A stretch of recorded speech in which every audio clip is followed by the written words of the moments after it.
날샘의 아우로라 로션 앤 토너. 보습의 대명사가 돼버린 디아페빈으로 전국민 피부 레벨을 촉촉하고 뽀송하게 업그레이드해준 날샘의 신제품입니다. 아우로라 로션과 토너를 김용민닷컴에서 만나보시기 바랍니다. 로션은 맞는데 토너는 뭐냐? 프린터 토너냐? 아닙니다. 그 토너 아니에요. 자, 아우로라는 연꽃 오일과 라벤더 꽃수, 스쿠알렌 오일, 그리고 호호바 오일, 하이드롤라이즈드 콜라겐 등 피부 깊숙이 수분과 영양을 공급하는 품질 좋은 고급 원료로 압도적 보습을 제공해서 미백과 주름 개선에 도움을 주는 제품입니다. 또한 피부를 환하고 탄력 있게 도와주는 마카다미아 씨 오일, 그리고 알로에베라 잎가루, 그리고 포도 씨 오일 등의 원료를 배합해서 보습뿐 아니라 탄력 회복에도 좋은 제품입니다. 디아페비누의 보습 효과를 경험하신 분이라면 믿고 구매하셔도 좋습니다. 같은 회사가 정성스럽게 만든 신제품이기 때문입니다. 자, 참고로 디아페비누는 현재 설맞이 특별 추가 증정 행사를 진행하고 있는데요.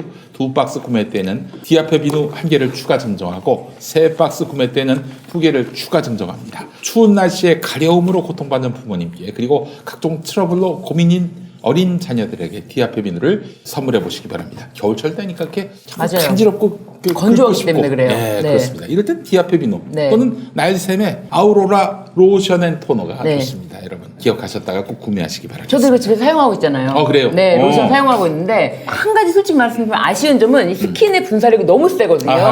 너무 세가지고 이게 좀 팍 와서 이제 예를 들면은 좀 입자가 곱지 않다. 그 점은 약간 아쉬워요. 그래서 저는 이제 차라리 화장솜에다가 뿌려가지고 하는 경우, 왜냐면 이렇게 그냥 몇 번 해봤더니 막 엄청나게 물대포 같은. 맞아요. 여러분, 저기 물대포. 윤석열 정권 들었으면 다시 물대포를 우리가 만날지 몰라요. 미리 좀 대비하시는 척. 이거 좀 이따가 이게 조금 생각보다 멀리서 하니까 좋네. 근데 이게 너무 멀리서 하면 아깝잖아요. 네. 그래가지고 좀 가까이서 하면은 멀리서 하니까 되네요, 여러분. 멀리서 하니까 됩니다. 예. 근데 너무 가까이서 했군요. 로션. 네. 저는 안 써봐서 여기 대해서 말할 수가 없어요. 제가 이게 안 나와 이게. 그게 원래 첫 번째는요, 펌핑이 몇 번 눌러줘야지 나와요. 그래요? 아직 한 번도 안 나왔습니다. 한 번도 안 뜯은 거라서 그래요. 아유, 그래요. 아유. 이거 멀리서 좋네요. 하니까 좋네요. 예. 아유, 향기도 좋아라. 예, 여러분. 자, 날씨. 이거는 조금 멀리서 쏴주세요. 로션 앤 네. 토너. 네. 예. 아유, 노영희 변호사님. 이거 한번 해보세요, 광고. 아니, 저는 안 써본 거고 저한테 없는데. 노영희 변호사님 그 채널에? 채널에서 광고 좀 하세요. 너무 우리 비웃지 마시고. 네. 아니 그게 아니라 저한테 주셔야지 제가 안 써본 거라서. 로션 좋습니다. 네. 예. 냄새가 좋네요 진짜. 냄새 좋아. 냄새 좋아요. 그리고 일단 보습이 진짜 좋고 좋아요. 한번 손에다 한번 발라보세요. 예, 저도 한번. 부드러워서. 손 등에만 바르세요. 이렇게. 손 등에만. 야, 이게 사실은 보습이 제일 좋은 게 핸드크림 제형이거든요. 근데 이게 약간 핸드크림 제형이 될 정도로 보습이 좀 좋아요. 그리고 저는 좀 많이 건조해서 보습이 되게 중요하거든요. 네. 근데 이거는 로션이 확실히 다른 로션이랑 비교해서는 보습이 좀 많이 괜찮죠. 보습은 진짜 확실해요. 그래요. 여러분 많이 구매해 주시기 바랍니다. 날샘 아우로라 로션 앤 토너였습니다. 그러니까 보습이 고보습이 중요하죠. 잠시 후 아이언스마트 오픈 기념 특별 세일을 시작하겠습니다. 저희의 첫 번째 프로모션 자율주행 셔틀.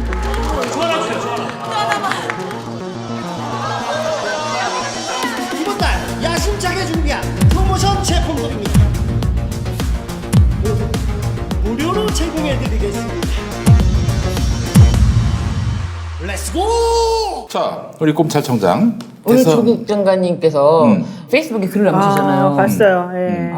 근데 진짜 그 말씀이 이제 조국 장관이 가족의 시련은 저희가 감당할 테니 이제 대선에 집중해 달라라고 했을 때 집중해 달라라는 저는 그 마지막 말에 그러니까 가족의 시련에 너무 마음이 아프고 같이 너무나 막 그럼에도 불구하고 내가 할 일은 대선에 집중하는 일이구나. 우리가 할 수 있는 일은 사실은 우리가 할 수 있는 일이죠. 우리가 뭐 예를 들면 정교신 교수님 무죄입니다라고 피켓 들고 뭐하고 법원 욕하고 속은 후련한데 우리가 해야 될 일은 대선에 집중하는 거. 정말 대선에 집중하는 그런 말을 메시지를 이렇게 주시니까 좀 더 마음이 저는 못 일어날 것 같아요. 그리고 이런 글을 쓸 수가 없을 것 같아. 대단한 양반입니다, 진짜. 예. 조국 전 장관님 힘내시고, 제가 그렇지 않아도 오늘도 문자를 넣어드렸습니다. 예, 뭐라고 넣어드렸냐면은, 뭐라 말할 수 없이 죄송하다. 제가 이 고난을 이겨주시길 바란다. 이런 말씀을 했습니다. 예. 근데 아까 노 변호사님 말씀하신 것처럼 조국 전 장관님에 대한 시기 질투가 사실은 굉장히 만연해 있었다. 네. 그거는 아는 사람은 다 아는 사실 아니었나. 그걸 뭐 모른 척할 수는 없잖아요. 그런 모든 마음이 한 마음이 돼서 사실은 이 결과가 나왔다. 네. 그런 생각도 들어요. 그게 그거를 뭐 정말 시기 질투. 그리고 그러면 그럴수록 만약에 조국 장관님 팬입니다라고 하면 할수록 더 시기 질투하는 그 세력들은 그렇지. 있거든요. 아마 오죽하면은 서초동 앞에서 촛불 들었을 때 이 인간들은 아마 굉장히 조국을 용서할 수 없다 아마 이랬을 거예요. 오죽하면은 법무부 장관 되자마자 그 즈음에 대통령 되냐고. 그게 자기 관심사인. 그래서 추미애 장관이 이제 그 얘기를 했죠, 인터뷰에. 네. 이게 사실은 역모다. 그 얘기를 했었잖아요. 네. 그 말이 저는 상당히 중요한 말인 것 같더라고요. 왜냐면은, 물론 이제 뭐 요즘 세상에 뭐 역모를 이런 단어가 사실은 좀 정확하진 않을 수 있겠지만은 본인 마음속에서는 어쨌든 검찰총장이라고 하면은 이제 나라를 위해서 이 검찰권을 제대로 행사하고 지휘를 하는 사람이어야 되는데 그렇지. 그렇게 행사하지는 않았던 것 같아요. 그렇죠. 아무리 보더라도. 그리고 아무래도 이제 무속에서 계속 본인은 천직이 검사고 본인은 검찰총장이 될 사람이고 나중에는 뭐가 될 사람이라고 아마 계속 주변에서 부추겼겠죠. 그러니까 네. 오늘 무속하시는 그분들이 전부 다 윤석열 후보를 지지한다라고 또 성명까지 냈잖아요. 그 얘기 좀 한번 해봤습니다. 네. 예. 그러다 보니까는 당신은 대통령이 될 거다라고 아마 언지를 주었나 보죠. 그러니까 본인을 계속해서 이제 그분하고 비교하면서 나도 이제 이런 큰 꿈을 꿔야 되겠다라고 생각했을 가능성이 있어 보여요. 네. 근데 그 한편으로 저는 그 생각이 들어요. 이렇게 그 옆에서 이렇게 자꾸 뻔뿌를 놓는 사람이 가장 측근에 있는 사람이지 않았을까. 뭐 김건희 씨가 그러지 않았을까. 뭐 방송에서 윤석열 씨가 그렇게 했던 말이 있는데 아내가 정치하려면 가정법원에 가서 이혼도장 찍고 해라라고 얘기를 했다면 아니 어떻게 그렇게 뻔뻔스럽게 그렇게 거짓말을 할 수가 있는지 정말 얼굴이 두껍다. 얼굴이 두께가 국민의힘으로 갈 수 있는 그 하나의 방법이 아닐까 싶어요. 거기 사람들 다 두꺼워요. 막말하고 저는 사실은 너무나 이제 그쪽에서 하는 말, 요 정도 수위를 공영방송에서 해도 되는 거야? 라는 한 기준이 국민의힘의 발언 수위입니다. 뭐 예를 들면 김재현 최고라든지 이준석이라든지 그런 사람들이 발언이 세가 너무 세서 저 정도 얘기는 해도 되는 거야? 근데 한편으로 이런 생각이 들어요. 뭐 법원에 대한 비방이라든지 아니면 문재인 대통령에 대한 비방이라든지 아니 뭐 정광열이 그 앞에서 그렇게 전광열은 탤런트고 빤스 그 사람이 그렇게 좀 입에 담을 수 없는 말들을 해도 그거는 무죄. 의혹 제기한 황희도는 유죄. 그렇잖아요. 너무 이제 어떤 말을 할 때 기준이 없다. 누구를 향한 말이냐가 그 처벌의 수위를 아니면 처벌 여부를 결정한다. 특히 검찰이 정말 뭐 아까 윤석열 11월 25일 날 윤석열이 이런 얘기를 했다라고 하면서 검찰이 기소를 하면은 무죄가 나중에 날지언정 근데 그걸 세게 하면은 무죄가 안 나도록 정말 목숨 걸고 무죄가 안 나도록 막 그렇게 귀를 쓰는 사건과 신경 안 쓰는 사건이랑은 완전 천지 차이거든요. 그럼요. 그래서 말을 할 때 우리는 굉장히 검열하잖아요.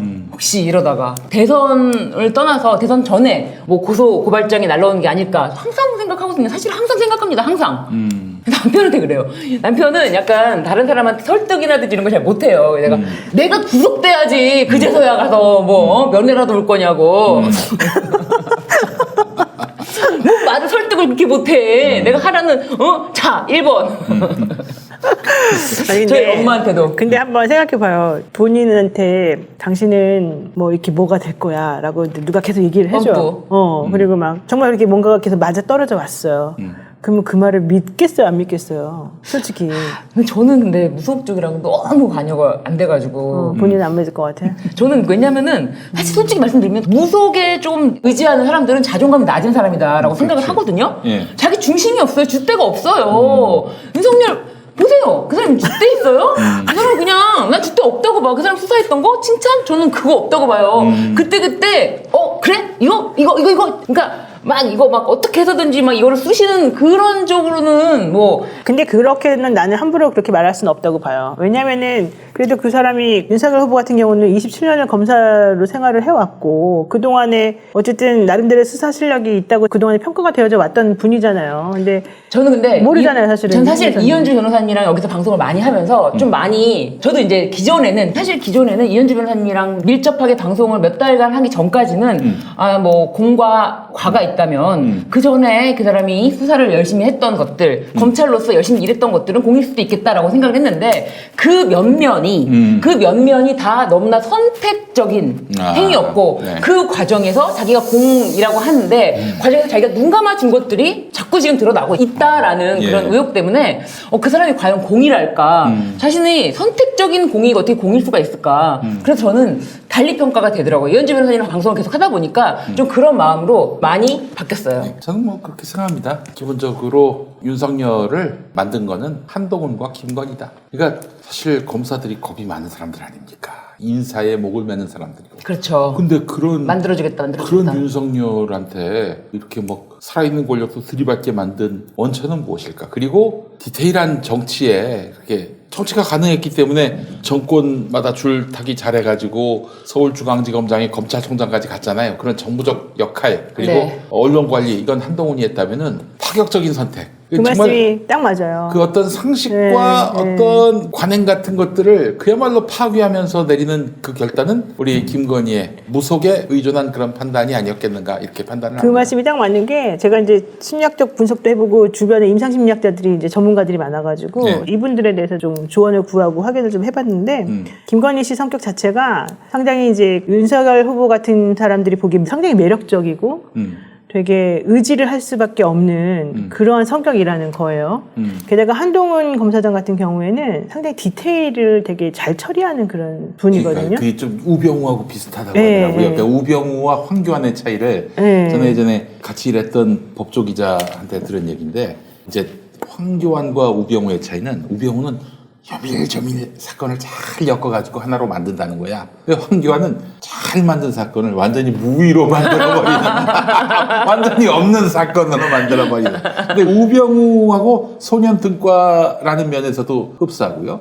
그게 바로 이제 한동훈이라는 거죠. 한동훈 검사장이 그러니까 윤석열 후보는 사실은 되게 거칠어요. 일하는 스타일이. 그래서 되게 구멍이 많은 사람인데 한동훈 검사장은 그 옆에서 그 구멍을 메워주고 디테일을 보완해주는 사람인 거예요. 그래서 윤석열 후보가 좀 품이 커 보이고 그래서 오히려 사람들을 조금 더 이렇게 아우르고 그래서 오히려 형님처럼 정말 네. 밑에 사람들을 끌어모으는 그런 형이라면 그런데 디테일은 되게 약한 사람이라면 한동훈은 참모형이어서 사실은 윤석열 후보가 가지지 못한 것들을 메워주는 형이기 때문에 서로가 플러스 마이너스가 되고 그래서 한동훈 검사장은 윤석열 후보가 필요하고 윤석열 후보는 한동훈 검사장이 필요한 거예요.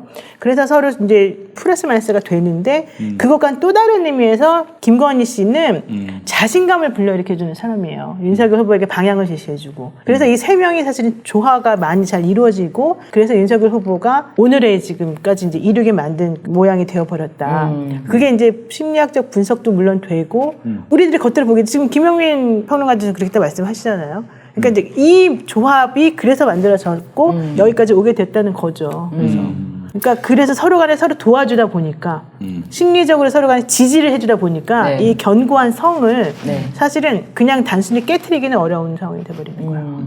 그래서 하여간 우리 저 윤석열 씨는 또 검찰 쿠데타는 국민이 그래서 여기서 중요한 점은 네. 윤석열 후보가 대통령이 된다고 해도 네. 결과적으로는 한동훈과 김건희 씨가 사실은 쥐고 흔들 가능성이 그러니까 있어서 위험하다는 거예요. 늘 제가 그걸 말하는 말씀드리는 거예요. 게 네. 그게 윤석열이 핵심이에요. 당선되면 김건희가 집권한다는 얘기를 제가 누차 했거든요. 그러니까 한동훈도 마찬가지예요. 그렇죠. 한동훈이 또 집권을 하는 건데. 바로 그거죠. 그게 제가 우리가 하고 싶은 또 말이에요. 하나 더 예측할까요? 네. 김건희하고 한동훈하고 싸움 납니다.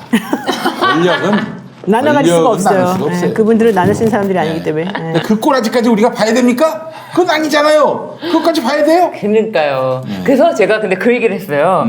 예를 들면은 뭐 무속이라든지 그러니까 윤석열이 그래도 여자 만나기 전에 괜찮지 않느냐 약간 이런 뉘앙스로 하면서 여자는 뭐 그냥 뭐 여자 잘못 만난 거지 윤석열이 무슨 죄냐 이렇게 말씀하실까봐 제가 이게 이제 그래서 더더군다나 실제로 이런 정세에 약하신 네. 오로지 이제 정치권에서 이렇게 자기를 떠받들어 주기를 바라는 우리 빤스 목사님이 네. 그저께 그런 말을 했어요. 뭐라고요? 김건희가 도사하고 어울리는 욕하잖아, 그래서. 이 개 같은 X야 이렇게 얘기를 하고 욕했다니까 진짜로. 내가 그걸 캡처해서 올렸어요 내 페이스북에다가. 어머나 어떡해. 개 같은 이라고 했어요. 어머머머머. 근데 이거는 이제 전광훈이가 지금 네. 김건희의 위상을 몰라서 하는 얘기야. 그러니까 좀 얼빠진 뭐 그냥 부인이다 이렇게 생각을 하고 있는 것 같은데 그거는 정말 이렇게 정부 감각이 없는 빤스를 보면서 그에게 그 혹세 못민당하는 교인들이 너무 안타깝습니다. 아니, 정강- 내가 이런 얘기를 합니다. 정확하게 얘기할게요. 네. 김건희를 뭐 왕윤핵관이다 그러는데 아닙니다. 윤석열은요 김핵관이에요. 김핵관. 그렇죠. 네. 위아래가 바뀌었어요 지금. 바뀌었어요 지금. 아니 무속을 얘기하고 있는 인간인데 네. 누가 누구를 의존합니까? 너무 모르고 있어요. 우리 빤스 목사님께서. 네. 뭘 모르고 이렇게 막말할 때 좀 용기를 북돋아줘야겠네요. 근데 사실 우리 이제 기독교 목사들이 네. 저희 평화나무가 이 태극기 목사들한테 다 전화를 넣어가지고 네. 김건희 무속 이거에 대해 어떻게 생각하냐고 전화를 네. 걸어서 물어보면은 10중 팔고 얘기하고 싶지 않다. 만약에 이재명 후보 부인이 만약에 그랬다. 네. 아 열변을 토하겠지. 아마 난리를 T까지 났겠지. 뽑힐 정도로 떠들어댔을 거예요. 그러나 모르겠다. 답변 못하겠다. 이랬다고. 그런데 유일하게 한 사람 빤스가 이 개 같은 엑스. 그래도 솔직하시네. 아니, 그러니까 뭘 모르고 한 얘기였지. 아, 모르고. 그래서 진정한 윤석열의 멘토가 김건희라는 사실을 알았다면 아마 그런 말을 못했을 것이다. 이런 생각이 듭니다만. 네. 그게 좀 널리 퍼졌으면 좋겠네요. 정강훈은 그래요. 네. 그동안 아니 현직 대통령한테도 그렇게 막말을 해도 자기가 무사했기 때문에 그렇지. 그럼 또 자기 막말권이 있어요. 난 대통령한테도 이런 말을 한 사람이다. 네. 막말권이 있기 때문에 좀 더 세게 붙이게 해줘야 될 것 같은 생각이 그래요. 드네요. 우린 저 다 잡혀갈 텐데 빤스라도 남아가지고 열심히 우리 김건희 정권을 향해서 할 말 못할 말 다 해주길 바랍니다. 그러니까요. 네. 아유 세상에 이런 날이 오네요. 똥도 개똥도 개똥도 약이 쓸려서 오네요. 예, 참 이런 날이 옵니다. 예, 오래 살고 볼 일이에요. 예, 알겠습니다. 우리 장모에게 아까 얘기했었는데 네. 지금 김건희 건도 새로운 정황이 도이치모터스? 드러났습니다. 도이치모터스? 그 뭐 도이치모터스 관련한 이야기인데 신민주 변호사님 네. 어떤 얘기예요? 이게? 김건희 씨 관련해서는 도이치모터스 자신들이 주식을 통해서 손해만 봤다라고 네. 하면서 주가 조작이 있기 딱 직전까지 계좌를 공개했어요. 그래갖고 공개 다 했지 않느냐, 공개 다 했지 않느냐. 그런데 그게 아니라 그 뒤에 우리가 주가 조작이라고 말하는 그 시점에 내역을 공개하면 깔끔하지 않느냐. 이 얘기는 벌써 뭐 1년 된 것 같아. 심지어 1년이 된 것 같습니다. 뭐 KBS 홍사훈 기자부터 해가지고 계속 지속적으로 얘기를 했는데 자신들이 손해만 봤다, 다 넘겼다라고 주장을 하길래 YTN에서 취재를 해보니 뭐 계좌 내역을 공개가 안 되니까 동부증권에 다 넘겼다. 근데 동부증권이 네. 그 주장하는 그 시기에 사들인 도이치모터스 주식이 김건희 씨의 보유하는 주식에 못 미친다는 거 아닙니까? 그래요. 네. 오. 아니 그래서 원래 그 8천만 원 이득 봤다 그 타임에 네. 이제 그게 하나가 드러났고요. 네. 또 하나는 57만 주 김건희 씨가 사실은 그 당시 57만 주를 맞아요. 매각했다라고 하는 얘기가 이제 있었었어요. 네. 네. 그래서 도대체가 그게 57만 주를 그러면 매각하고 손 털고 나왔느냐 네. 이제 이 부분이 하나가 있었었는데 네. 오늘 이루신문에서 또 나온 얘기는 그게 57만 주를 털고 나온 게 아니라 57만 주를 가지고서 또 다른 주가 조작에 들어간 정황이 나왔다. 라고 야. 하는 게 또 나왔어요. 그래서 지금 취재에 들어가고 있는 중이어서 도이치모터스 주가 조작 사건은 아직 ING다. 예. 아니 일단 우리 저 성렬이 형이 뭐라고 그랬습니까? 이거 저기 손해만 봤다라고 얘기한 거 아니에요? 그렇죠. 네. 예. 그 뻥 아닙니까? 그러니까요. 그래서 거짓말을 지금 너무 많이 하셔서 음. 자기는 한 입으로 절대 두말하지 않는다. 이재명 후보는 계속 거짓말하는 사람이다라고 계속 말씀을 하셨는데 사실은 윤석열 후보의 거짓말만 전부 다 모아놓으면 엄청날 것 같아요. 엄청나요. 하도 그냥 입만 열면은 거짓말. 뭐 수원연애도 마찬가지 경쟁이 아니라고. 그리고 뭐 다 현실을 모르고 하시는 말씀입니다부터 해가지고 아니 그거 진짜 모아놓으면 몇 개일까요? 이 허위 경력 이거 이상으로 넘쳐날 것 같아요. 그러나 만약에 우리가 그걸 갖고 뭐 고발을 한들 뭐 한들. 뭐 만약에 정말 뭐 기적적으로 기소가 돼가지고 재판장에 간들 과연 유죄가 나올까? 천만의 말씀 전혀 기대도 안 합니다. 기대도 안 해요. 그래서 그런 생각이 들어요. 아까 이제 노 변호사님께서 말씀하신 것처럼 이게 국민들이 힘을 똘똘 뭉치고 그렇게 힘을 보여줬을 때는 법원도 국민의 눈치를 야 이러다가 진짜 볼 수밖에 없다. 국민들한테 붙잡혀 나가서 가죽 껍데기가 벗겨지겠다. 네, 맞아요. 뭐 이런 염려가 될 상황까지 갈 수도 있어요. 그렇죠. 예. 이게 사회적인 분위기를 법원도 기가 막히게 캐치해서 그때 자기한테 이로운 자기 신상에 이로운 판결을 내리는 게 아닌가. 저 그래서 요거 하나만 제가 이제 네. 끝날 때 다 됐으니까 아니, 요거 아니, 하나 아니. 아니야? 끝날 때 안 괜찮아요. 됐어요? 해주세요. 예. 네. 요거 하나만 제가 네. 말씀드리고서 저는 이제 입을 다물겠습니다. 아 괜찮아요. 이건 별로. 그 페르시아의 왕 중에요. 네. 캄비세스라고 하는 왕이 있었대요. 네. 이 왕은요, 부패한 판사를 죽이는 방식이 매우 특이한 사람으로 알려져 있어요. 부패한 판사 중에 이름이 시삼네스라고 하는 사람이 있었는데요. 네. 판사 이름이에요. 살아있는 상태에서 가죽을 벗겨 죽였다. 왕이. 근데 이 왕은 사실은 이제 기원전 530년 정도 전에 이제 있었던 그런 왕인데, 이 왕이 왜 이런 판사를 이렇게 함부로 죽였느냐 하면은 이 사람은 사실은 좀 잔인하게 원래 해요. 뭐 예를 들면은 자신의 의견에 반하는 사람은 배를 갈라가지고 이렇게 죽이기도 하고, 도둑질한 사람은 손목을 베고, 거짓말한 사람은 혀를 베고, 살인을 한 사람은 산채로 불태워 죽이는데 특히 그 사람이 못 견디는 것 중에 하나가 재판을 하는 재판장이 함부로 판결을 이상하게 내리는 것, 재판관의 죄. 이거는 도대체 용납을 못한다는 거예요. 그래서 이제 우리들이 이 사법권이라고 하는 것을 함부로 하면 안 된다고 우리가 계속 말했었잖아요. 네. 요거를 제가 이제 말씀드리는 이유 중에 하나는 일반의 범죄보다도 재판관의 죄는 더 가혹한 형벌을 내리면서 당연한 거 아닙니까? 부패한 아니 그들이 법관과 조국에 대해서 네가 더 모범을 보여야 되는데 그렇지 못했기 때문에 넌 더 가혹한 형벌을 받아야 돼. 그렇게 해서 아주 정말 빅엿을 먹인 거 아니에요? 그래, 바로 그거예요. 그래서 부패한 법관과 관리들에게 경종을 울리기 위해서 이 사람을 더 심하게 했다. 이게 이제 그림으로 그려져 있는 게 네덜란드의 화가가 그린 캄비세스 왕의 재판이라는 그림이 있습니다. 한번 좀 찾아보시면 좋을 것 같은데 어쨌든 사람을 이렇게 눕혀놔요, 재판관을. 네. 옷을 다 벗기고 네. 이제 팬티만 입히고 네. 그리고 다리 한쪽을 이렇게 살 가지고 쫙 벗기고 찌자스. 어쨌든 그런 그림이 있어요. 한번 보세요. 왜냐면은 사실 신을 대리해서 그럼요. 정의와 불의를 매우 중요하잖아요. 판단하는 네. 역할을 판사들이 하는 거 아닙니까? 그런데 네. 그 사람이 법리 상식을 다 떠나서 어떤 감정으로 의도로 판단을 한다면 그 처죽인 놈 아닙니까? 그런 놈을 어떻게 용납할 수 있어요? 네. 아니 왜 우리가 존경하는 재판장님이라고 합니까? 저 정말 존경했어요? 처음 봤는데 뭘 존경해? 존경하기는 그게 아니라 좋은 재판을 해달라는 그런 취지 그렇죠. 아닙니까? 맞습니다. 어? 네. 뭐야 이게 도대체? 아 정말 참 너무 이번 결과를 보면서 제가 시리에 많이 젖었습니다. 앞으로 이 나라에서 내가 과연 살 수가 있겠는가? 이 자유민주주의라는 게 그런 거 아닙니까? 내가 어떤 일을 하더라도 내 태생이, 네. 내 신념이 그러하기 때문에 차별을 받지 않는다라는 그런 기대치가 무너져 버리니까 아 이건 정말 너무 견딜 수가 없는 거예요. 어디서부터 뭐가 잘못됐는가 막 그런 생각도 들고 지금 저 판사들은 오늘 이렇게 온 국민들에게 또 역사에 빅엿을 남긴 이 판사들은 정말 자기들이 무슨 짓을 했는지를 과연 알고 있을까 하는 생각도 들고 말이죠. 맞습니다. 그래서 국민 여러분들과 함께 정말 공분하지 않을 수가 없는 그런 오늘이 아니었나 하는 생각도 들고 말이죠. 저 하나만 더 얘기해 봤으면 좋겠는데 지금 윤석열에 대한 수사는 뭐 기대도 안 하고요. 네. 김건희에 대한 수사. 네. 지금 이거는 저게 가능할까요? 저 학력 위조를 이제 교육부가 또 경력 위조를 확인한 거 아닙니까? 네. 이제 당연히 이거는 교육부에서 고발할지는 모르겠습니다만 시민단체가 고발할 것이고요. 대선 전에 뭐 수사 착수도 안 하겠죠?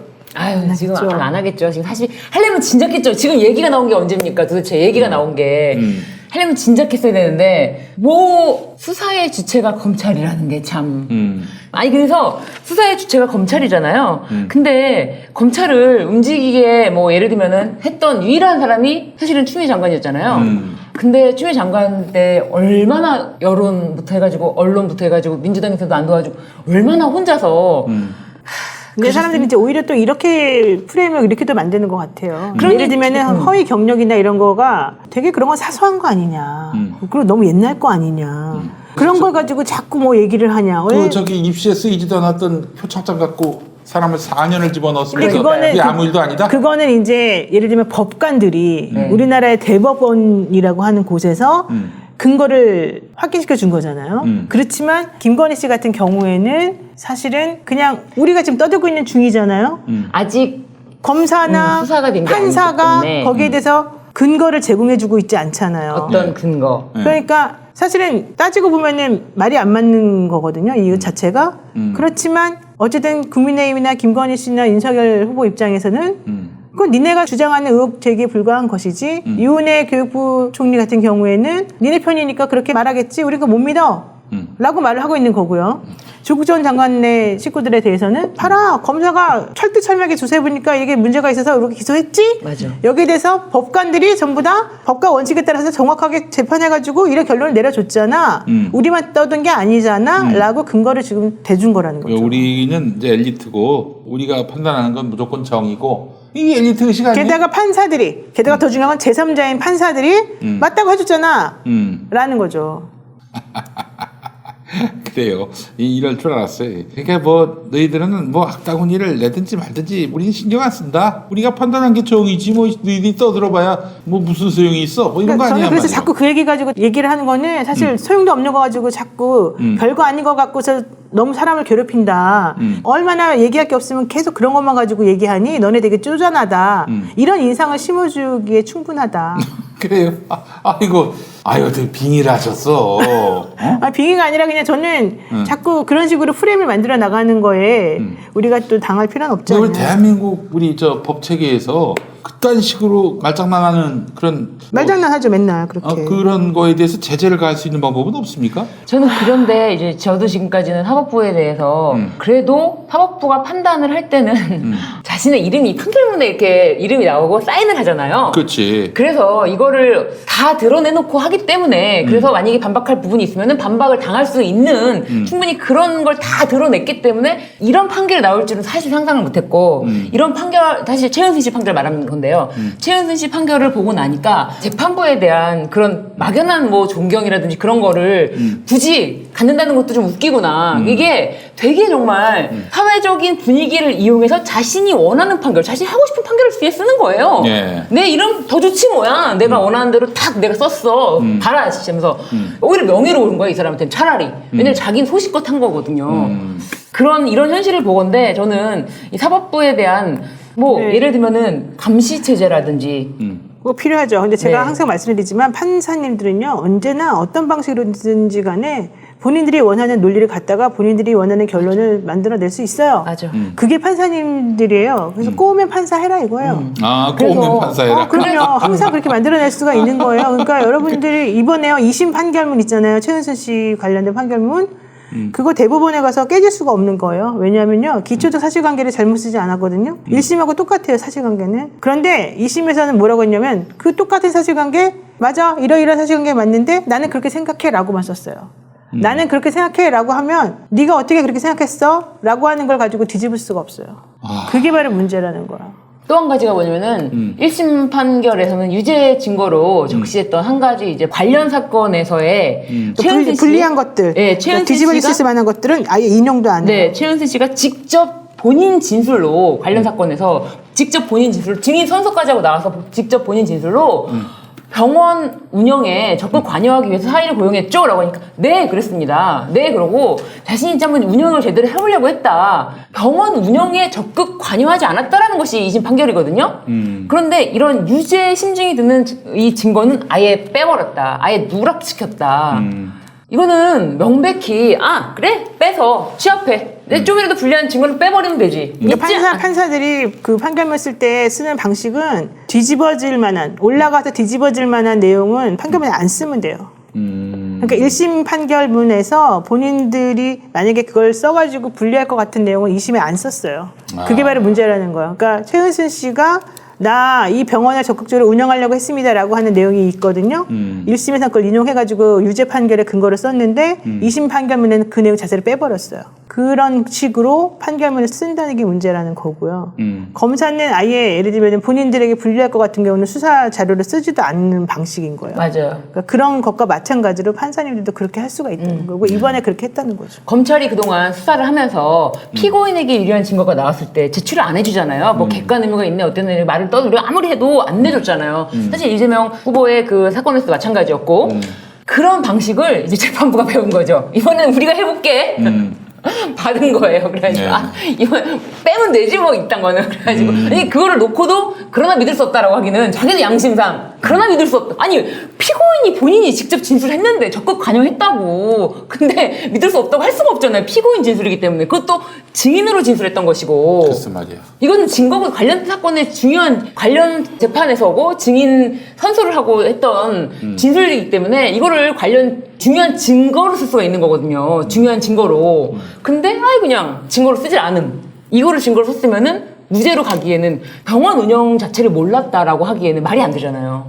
일부러 누락시키는 거죠. 보자 한번 그러겠죠. 재판부에서 대법원에서 뭐 그 증거 하나 뺐다고 뭐 판결 뒤집으라고 하려나 보자. 배짱인 거죠. 아휴. 답답하시죠? 그렇지만 괜찮습니다. 희망이 있습니다. 여러분이 열심히 하시면 돼요. 예, 저는 그래서 대선에 집중해야 된다고 생각이 들어요. 아니 진짜. 근데 그 네. 대통령 권력 바뀌면은 사법부 바꿀 수 있습니까?